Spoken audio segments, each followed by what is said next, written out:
We were requested to come to Fort Lewis, and we also understand that this is not something they do on this level. They're mostly the individual, maybe I don't know if they do battalions, but I know that a brigade was something they had to prepare for. We managed the expectations before we left Iraq.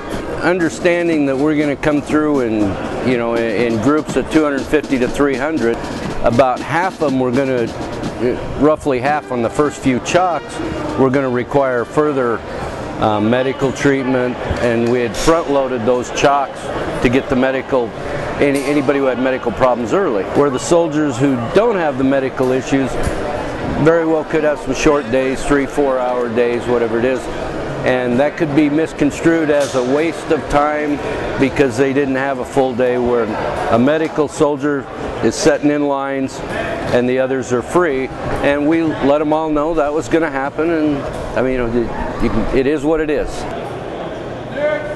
We're not trying to push the people through the process. You know, it's a 14-day model, and if everything checks out and we can get them out of here in 7 to 9 days, that's good. But it is requirements-based, not time-based, and that's the key that we keep trying to tell the soldiers. And so far, we are being very successful at that. They're squared away equipment, everything is ready to turn in. The attitude and the motivation behind each soldier is outstanding. They're right on schedule to where they need to be. I ensure that all personnel get to and get from all training sites. Anything that they have to do as far as medically, I track them on one-on-one basis, one per soldier. I track everyone. Track their status, their medical status, dental status, making sure that they turn in all the equipment, and I track them and I report it up. We demobilized through here in 2005, October and November of 2005 previously. Probably a big change was there was an open post policy, so a lot of guys were going out, which was good, but it was bad. People got in trouble, which they always will. So this time we don't do that, and I think it's better that we're not doing it.